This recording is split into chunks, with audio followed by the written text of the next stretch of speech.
आई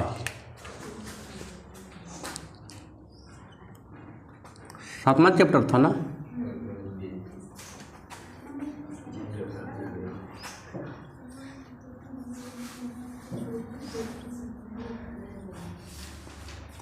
आनुवांशिकता तथा जैव विकास है ने बाबू, जैव विकास, आनुवांशिकता एवं जैव विकास, यही था ना। देखिए आज का दूसरा क्लास है। पिछले क्लास में पढ़ाए थे जीनोटाइप और फिनोटाइप तक, है ने। देखिए आज पढ़ना है मेंडल के आनुवांशिकता के नियम। लिखिएगा मेंडल के आनुवांशिकता का नियम, आनुवांशिकता के नियम। देखिए आइए मेंडल के आनुवांशिकता का नियम, है ना। देखिए एक व्यक्ति था जिनका नाम था मेंडल। इनका पूरा नाम है ग्रेगर जॉन मेंडल। इनका पूरा नाम क्या है? Gregor John Mendel. ये बताए सबसे पहले आनुवांशिकता के आनुवांशिक गुणों के बारे में सबसे पहले यही बताए थे। कौन बताए थे? ग्रेगर जॉन मेंडल, है ने। ये बताए थे कि जो आपका गुण है वो आपके बेटा में आएगा और बेटा के बाद किस में जाएगा? पोता में जाएगा। ये ऐसे करके बताए थे। लेकिन किस पर बताए थे? ये मटर के पौधा पर बताए थे। किस पर बताए थे? पहली बार मटर के पौधा पर। लेकिन इनको कोई माना नहीं। जब पहली बार बताए थे ना, तो मैथमेटिक्स बायोलॉजी को भी बायोलॉजी में भी, जीव विज्ञान में भी मैथमेटिक्स का चर्चा किए थे। तो कुल व्यक्ति कहा है ये पगला गए है बायोलॉजी में, थे मैथमेटिक्स पगला गए हरा वगैरह, एक बात हम नहीं मानेंगे। लेकिन कुछ दिन बाद ये जो नियम बताए थे 1866 ईस्वी में। कब बताए थे? 1866 ईस्वी में। लेकिन 34 वर्षों के बाद पुनः जब अलग वैज्ञानिक इस पर जब रिसर्च किया, काम किया, तो वो दोबारा से देखा कि नहीं वो सही बताए। कौन? मेंडल साहब सही बताए हैं। तो 34 वर्षों के बाद इनके प्रयोग के 34 वर्षों के बाद 1900 ईस्वी में फिर कोई वैज्ञानिक इस पर काम किया तो पाया कि नहीं ये जो बताए हैं वो सही बताए हैं। तो इस चलते आनुवांशिकी का पिता किसे कहा जाता है? ग्रेगर जॉन मेंडल को कहा जाता है। तो देखिए पहले के ज़माने में क्या होता था? पहले के ज़माने में कुछ आदमी बोलता था तो मानता नहीं था, उसको प्रयोग करके दिखाना पड़ता था, सिद्ध करना पड़ता था। ये बेचारा सिद्ध भी किए थे लेकिन कोई माना उना नहीं। लेकिन 34 वर्षों के बाद कोई अदर वैज्ञानिक आया और वो बताया कि ऐसे ऐसे होता है। तो बोला अरे यह चीज़ बात तो मेंडल साहब पहले बता दलखिन, आज के 34 साल पहले बतलखिन, लेकिन हम सब तो नहीं मन लियल। हम सब वगैरह पागल मूर्ख ये भी बोल। लेकिन 34 वर्ष के बाद जब प्रयोग को साबित हुआ दोबारा इसी नियम के आधार पर, ये चलते तब आदमी बोला ना सबसे पहले तुम नहीं दिया है। कौन दिया सबसे पहले? मेंडल साहब दिए थे, जिनका नाम था ग्रेगर जॉन मेंडल। आई 2 नियम दिए थे। कितना नियम दिए थे? 2 नियम, है ने। ये 2 नियम दिए थे। अभी अब थोड़ा सा इनके बारे में और जान लेते हैं। ये ऑस्ट्रिया के थे। कहाँ के थे? ऑस्ट्रिया के चांसलर कौन था? मेटरनिक था। ऑस्ट्रिया का चांसलर था ना मेटरनिक। तो ये ऑस्ट्रिया के रहने वाले एक व्यक्ति थे जो ब्रून नामक स्थान का एक छोटा सा मठ का पादरी हुआ करते थे। मठ का जैसे हम लोग का मंदिर होता है ना, उसी तरह होता है ईसाई के लिए क्या होता है? मठ होता है। और मठ में क्या होता है? पादरी होता है। तो छोटा सा मठ के क्या थे? ये पादरी थे। लेकिन इनमें कुछ काम बिगाड़ने या कुछ करने की मैंने उत्तेजना रहता था। खेती पेड़ को काट के इसका पेड़ उसका टहनी में, उसका पेड़ इसका टहनी में, ऐसे करके जोड़ते रहते थे। और जोड़ते जोड़ते बना दिए, आनुवांशिक गुणों की खोज कर दिए, है ना। तो पूछेगा कि आनुवांशिकता की खोज कौन किए थे? Gregor John Mendel. लिखेगा लिखिएगा पहला पॉइंट, इनका पूरा नाम ग्रेगर जॉन मेंडल है। इनका पूरा नाम ग्रेगर जॉन मेंडल है। इनका पूरा नाम ग्रेगर जॉन मेंडल है। इनका पूरा नाम ग्रेगर जॉन मेंडल है। इनका जन्म कब हुआ था भाई? तो 1822 से में जन्म हुआ था, 1884 में इनका मृत्यु हुआ था, है ना। इनका पूरा नाम क्या है? ग्रेगर जॉन मेंडल, है ना बाबू, ग्रेगर जॉन मेंडल। इनका जन्म कब हुआ था? 1822 में, और मृत्यु कब हुआ था? 84 में। 1822 में जन्म हुआ था, मृत्यु कब हुआ था? 84 में। ये कहाँ के व्यक्ति थे? तो लिखिएगा ये ऑस्ट्रिया के ब्रून नामक स्थान में, ये ऑस्ट्रिया के ब्रून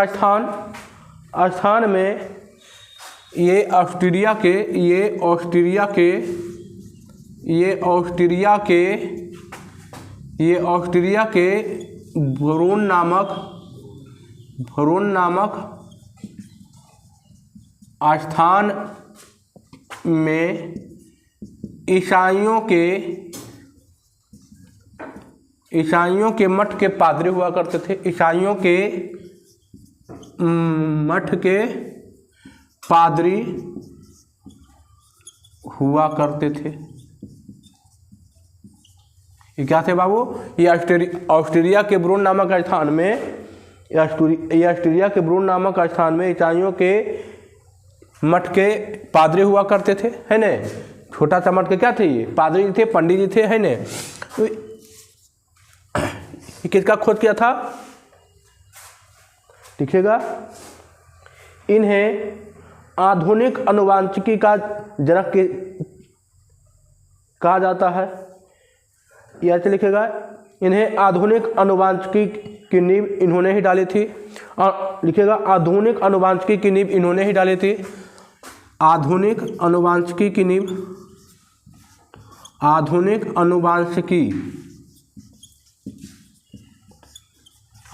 आनुवांशिकी की नींव इन्होंने ही डाली थी। इन्होंने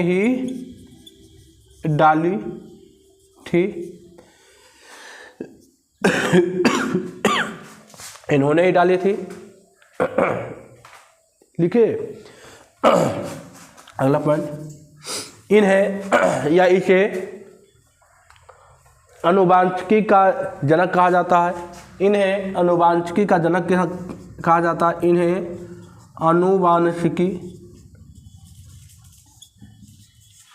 आनुवांशिकी का जनक कहा जाता है। इन्हें आनुवांशिकी का जनक। अब पूछेगा यहाँ से क्वेश्चन, देखिए, मेंडल का पूरा नाम हो सकता है, पूछ दे, ग्रेगर जॉन मेंडल। इनका जन्म 1822 में, मरे थे 84 में। ये कहाँ थे? ऑस्ट्रेलिया के निवासी थे। ये क्या थे? एक ईसाइयों के मठ के क्या थे? ये पादरी थे। आधुनिक आनुवांशिकी का पूछेगा, आधुनिक आनुवांशिकी की नींव किसने डाली? Gregor John Mendel. पूछेगा, आनुवांशिकी का जनक किसे कहा जाता है? ग्रेगर जॉन मेंडल का। अब क्या हुआ? तो ये नियम कब दिए थे? अभी हम बताए थे 1866 ईस्वी में, लेकिन 34 वर्षों कोई इन नियम को मानने से क्या कर दिया था? आदमी इनकार कर दिया था। लेकिन 34 वर्षों के बाद पुनः ये नियम क्या हो गया? जीवित हो गया। किसी के प्रयोग किया तो बोला ना, ये नियम तो पहले हम क्या करते थे, पहले हमको वो बताए थे, व्यक्ति का नाम है ग्रेगर जॉन मेंडल। तो इस चलते इन्हीं का नियम फिर क्या हो गया? जीवित हो गया ना। तो लिखिएगा 1866 ईस्वी में इस प्रयोग को 1866 ईस्वी में इनके प्रयोग 1866 ईस्वी में इस प्रयोग को किए। 1866 ईस्वी में इस प्रयोग को किए और 34 वर्षों के बाद 1866 ईस्वी में इस प्रयोग को किए और 34 वर्षों के बाद इस नियम को मान्यता मिला। 1866 ईस्वी में इस 1866 ईस्वी में इस प्रयोग को किए और 34 वर्षों के बाद इस नियम को मान्यता मिला। 34 वर्षों के बाद इस नियम को क्या मिला? मान्यता मिला कि ये नियम क्या है, सही है नहीं? नियम क्या है, सही है नहीं? अच्छा, इन्होंने जो नियम का प्रयोग किया था वो किस पौधे पर किया था? मटर के पौधे पर। लिखेगा, इन्होंने इस नियम को मटर के पौधे, इन्होंने सबसे पहले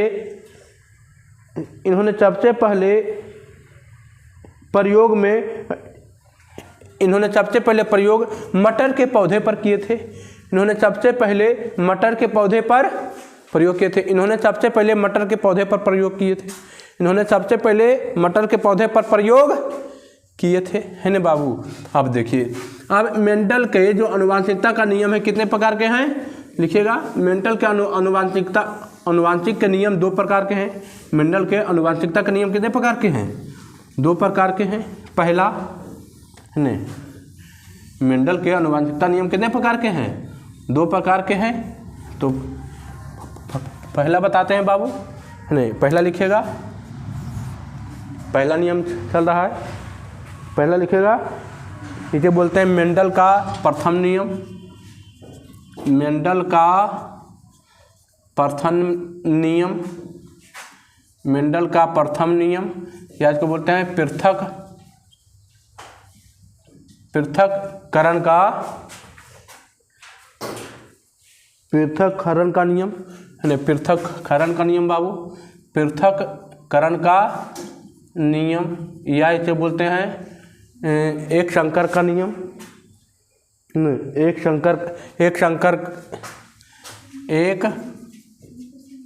संकर या संकरण का नियम, संकरण का नियम, है ना? का नियम, एक संकरण का नियम, है ना? एक संकरण का नियम, एक संकरण का नियम, एक संकरण का नियम, है ना? देखिए 3 प्रकार के पूछता है। एक कह देगा पृथक्करण का नियम, मतलब कौन सा? मेंडल का पहला नियम कह देगा। एक संकरण का नियम बताइए, तो मेंडल का पहला नियम।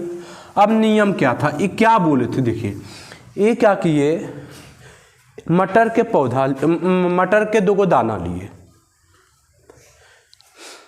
या 2 पौधा लिए। लिखेगा पहले नियम क्या था, लिखेगा पहले, लिखेगा तो लिखेगा,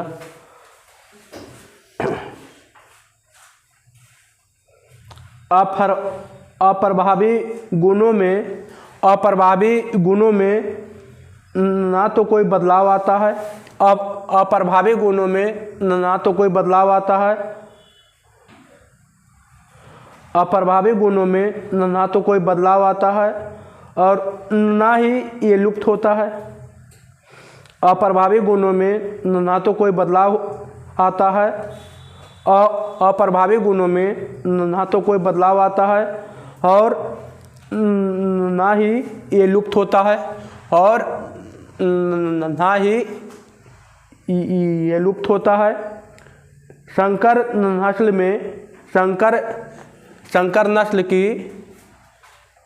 नस्ल की पीढ़ी में दोनों साथ साथ होते हैं। संकर नस्ल की पीढ़ी में दोनों साथ साथ होते हैं और अगली पीढ़ी में पृथक हो जाते हैं, अगली पीढ़ी में अलग हो जाते हैं और अगली पीढ़ी में अलग हो जाते हैं।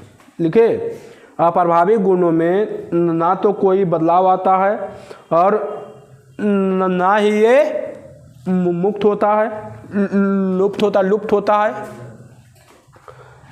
संकर नस्ल की पीढ़ी में दोनों साथ साथ होते हैं। संकर नस्ल की पीढ़ी में दोनों साथ साथ होते हैं और अगली पीढ़ी में पृथक हो जाते हैं या अलग हो जाते हैं। देखिए ये क्या किए, ये मटर के 2 पौधा लिए। एक पौधा लिए थे जिनका जीन क्या है, लंबा है, और ये था कौन सी था, लंबा था। एक क्या लेते हैं, एक लेते हैं बौना। तो इसी का अपोजिट ये टी लंबा वाला लिए ना, तो इसी का अपोजिट हम लेना पड़ता है, इसी का अपोजिट। ये हो गया कौन जून, ये हो गया बौना। अब इसको हम क्रॉस करवाएंगे, इसको क्या करवाएंगे, तो ये कौन पीढ़ी है, प्रथम पीढ़ी है बाबू, प्रथम पीढ़ी का कौन हो जाएगा, ये हो जाएगा जनक। अब इससे जो उत्पन्न होगा कौन उत्पन्न होगा, संतान ना। तो इसमें देखिए इसमें कैसा जीन है दोनों, कैसा जीन है दोनों, लंबा है इसमें जो दोनों जीव कैसा है, बौना है। अब इसमें देखिए दो जीन है, तो किसी संतान में तो इसका एक को जीन जाता है। हम बताए थे जब माता पिता के दोनों में एक्स वाई रहता था तो पिता से एक्स आता था, या तो पिता से वाई आता था ना। तो यहाँ पर भी या तो ई टी आएगा या तो ई टी आएगा। अब इससे क्या होगा, इससे देखिए तो या तो ई वाला आएगा या तो ई वाला आएगा, होगा। अर्धसूत्री विभाजन हो रहा है। अब देखिए तो ये दोनों आया, ये दोनों क्या करेगा, मिलेगा, निषेचन की घटना होगी तो क्या बनाएगा, ये हो गया मिलके ये बनेगा, इससे ई वाला गया, इससे ई वाला आया तो क्या बनेगा, एक लंबा एक बौना हो जाएगा। अब देखिए तो इसको कहते हैं ये जीन जो होगा कैसा होगा, संकर लंबा होगा लंबा, लेकिन कैसा लंबा होगा, संकर लंबा। यहाँ देखिए ई लेते हैं और ई लेते हैं, कैसा होगा, ये भी होगा खैसन काबा लंबा, संकर लंबा। फिर देखिए ई लेते हैं और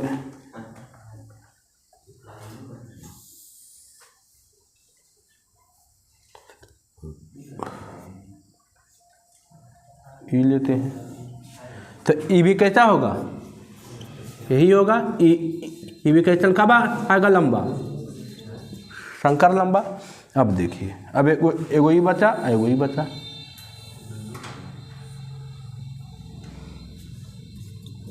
ये भी खैका लंबा होगा, शंकर लंबा। तो इसमें देखिए देखने से मिल रहा है कि खोल कैसा आ रहा है,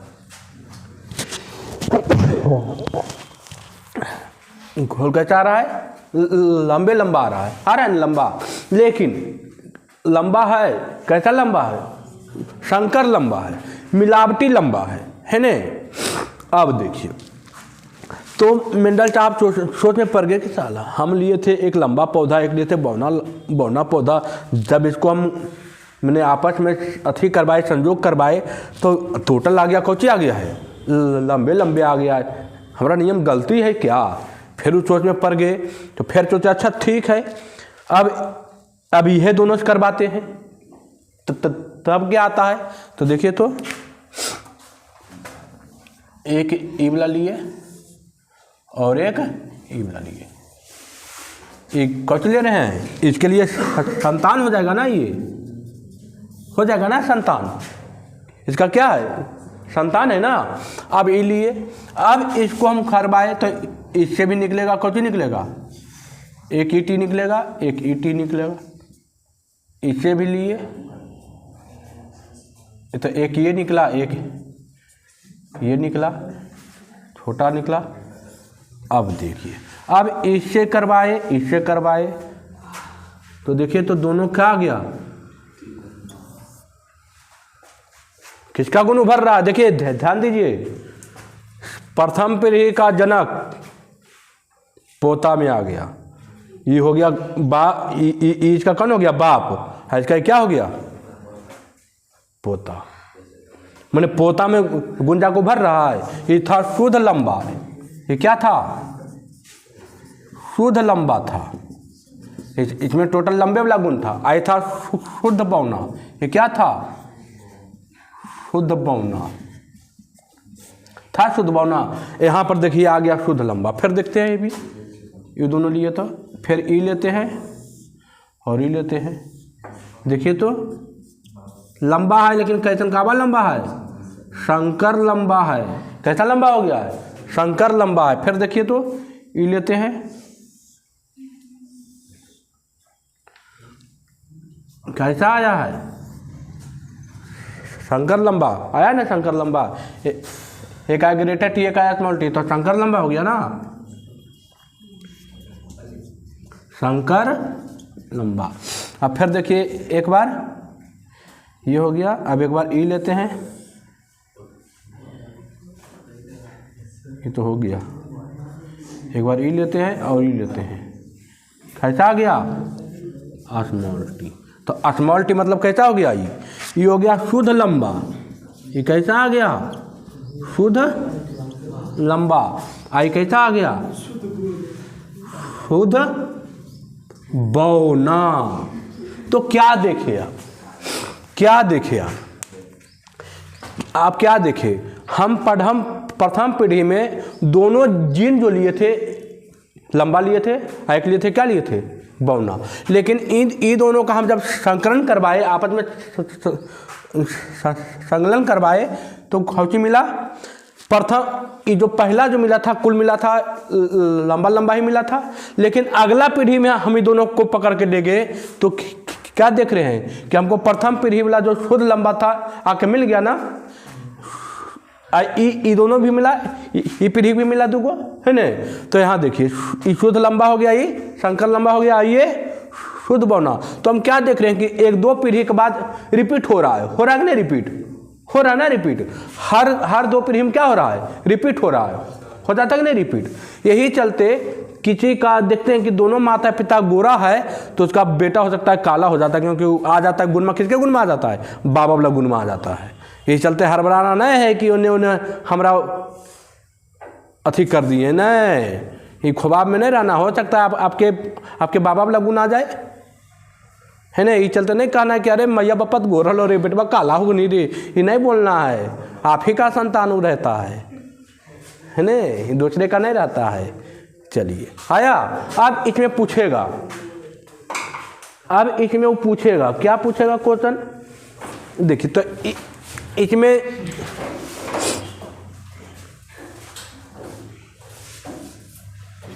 इसमें जो है एकदम हर बार ये पढ़ना तो मन है नहीं, उछल कूद करते रहना है, पढ़े लग जाएगा तो बच्चे बैठल है, लगता है हथी चल रहा है, फिल्म शूटिंग हो रहा है। अब इसमें देखिए, इसमें दो प्रकार का टी नज़र आ रहा है, एक ग्रेटर टी है, एक स्मॉल टी। तो ग्रेटर टी को बोलते हैं, इसको ये अपना प्रभाव देखिए छोड़ा है, ये था लंबा वाला, तो ये अपना प्रभाव छोड़ा है ना। और एक है स्मॉल वाला, तो जो अपना प्रभाव छोड़ता है उसको बोलते हैं प्रभावी, है ना, उसको बोलते हैं प्रभावी कारक,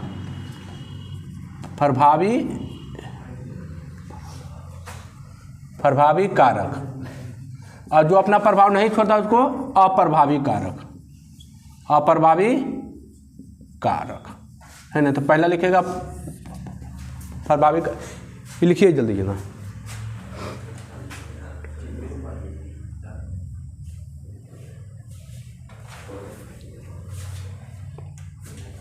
लिखिएगा प्रभावी कारक लिखे। प्रथम पीढ़ी का जो संतान हुआ टोटल क्या है, लंबा ही है ना, लंबा। लेकिन दूसरे पीढ़ी में जब आया तो कुछ लंबा हो गया, कुछ शंकर लंबा, कुछ हो गया एकदम शुद्ध लंबा, कुछ हो गया शंकर लंबा, कुछ हो गया क्या होगा, बौना हो गया ना। तो देखिए अगले पीढ़ी में तीनों प्रकार के पाया गया ना, अगले तीनों प्रकार के पाया गया, शुद्ध लंबा भी है, शुद्ध बौना भी है और शंकर लंबा भी है। लेकिन आप जब ये लंबा और ये लंबा लिए थे तो टोटल क्या था, शंकर लंबा था, तो लंबा, लेकिन कैसा लंबा था, शंकर लंबा, मतलब उतना ज़्यादा लंबा नहीं था लेकिन था लंबे में, है ना, गिनती होगा लंबे में। तो जो अपना प्रभाव छोड़ता है ना, से ये अपना प्रभाव छोड़ दिया है तो उसको बोलते हैं प्रभावी कारक, और जो अपना प्रभाव नहीं छोड़ता है उसको बोलता है अप्रभावी कारक, है ना। तो लिखिएगा प्रभावी कारक, लिखिएगा किसी भी जीन में उपस्थित वह कारक जो अपना प्रभाव छोड़ता है, किसी भी जीन में उपस्थित वह कारक जो अपना प्रभाव छोड़ता है उसे प्रभावी कारक कहते हैं। किसी भी जीन में उपस्थित वह कारक, किसी भी जीन में उपस्थित वह कारक जो अपना प्रभाव छोड़ता है उसे प्रभावी कारक कहते हैं। किसी भी जीन में उपस्थित वह कारक जो अपना प्रभाव छोड़ता है उसे प्रभावी कारक कहते हैं। किसी भी जीन में उपस्थित वह कारक, किसी भी जीन में उपस्थित वह कारक जो अपना प्रभाव छोड़ता है उसे प्रभावी कारक कहते हैं। किसी भी जीन में उपस्थित वह कारक जो अपना प्रभाव छोड़ता है उसे प्रभावी कारक कहते हैं। किसी भी जीन में उपस्थित वह कारक जो अपना प्रभाव छोड़ता है उसे प्रभावी कारक कहते हैं। अब लिखिएगा अप्रभावी कारक। अप्रभावी कारक किसी भी जीन में उपस्थित वह कारक जो अपना प्रभाव नहीं छोड़ता है, किसी भी जीन में उपस्थित वह कारक जो अपना प्रभाव नहीं छोड़ता है उसे अप्रभावी कारक कहते हैं। किसी भी जीन में उपस्थित वह कारक जो अपना प्रभाव नहीं छोड़ता है उसे प्रभावी कारक कहते हैं, उसे अप्रभावी कारक कहते हैं। देखिए तो ये समय क्या देख रहे हैं कि अपना प्रभाव छोड़ा है, टोटल पौधा क्या हुआ लंबा, इसमें क्या हो गया शुद्ध लंबा, इसमें संकर लंबा, अयोग्य शुद्ध बौना। तो हर कोई अपना अपना प्रभाव क्या कर रहा है, जहाँ मौका मिल रहा है वहाँ छोड़ रहा है, जहाँ मौका नहीं मिला वहाँ नहीं छोड़ रहा है ना।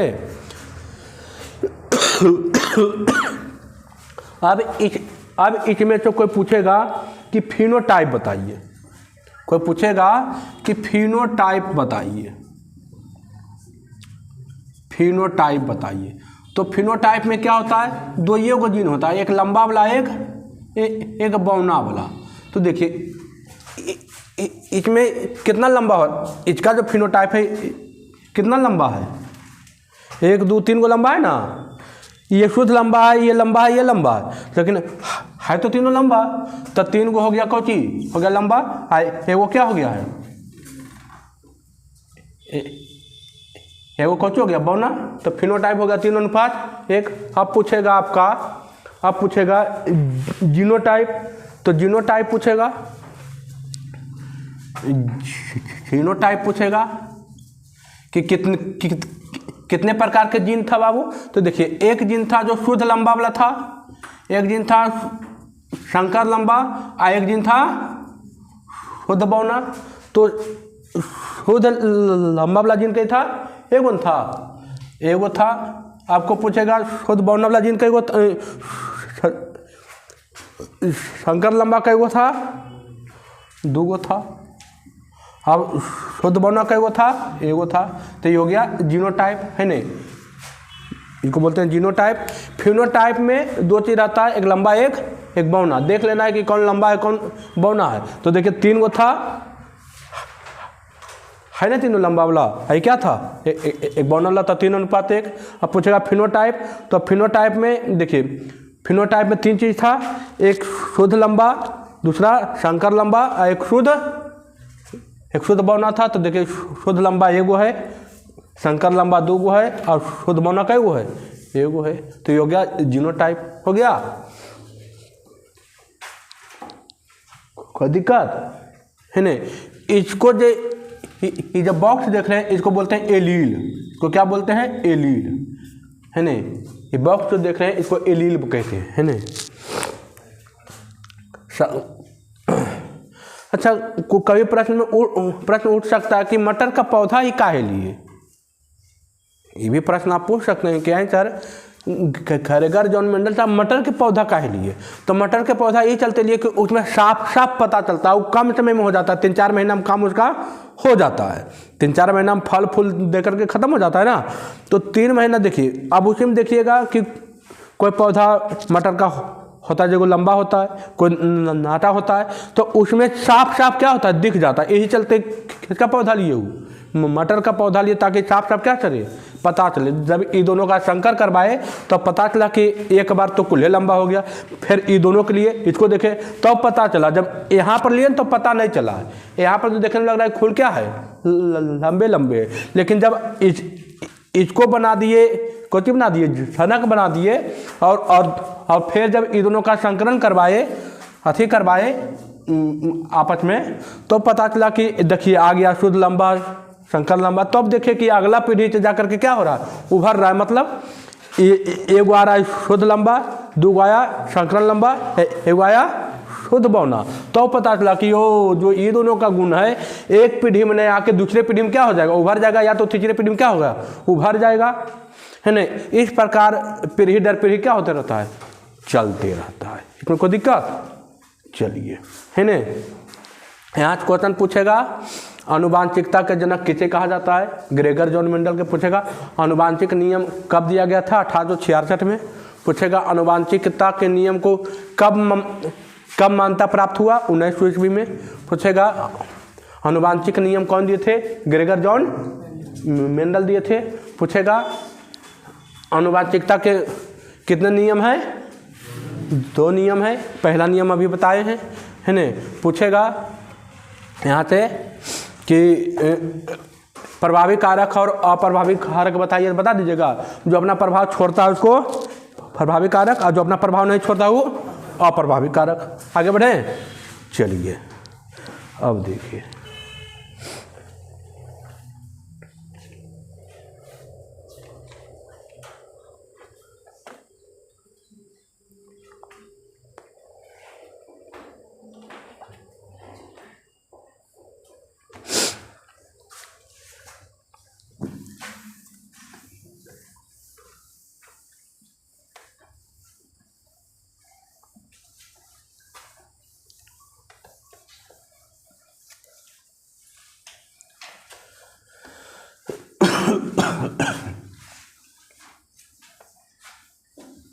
रह दीजिए यहीं पर, है ना, तबीयत थोड़ा सा खराब लग रहा है, ठीक।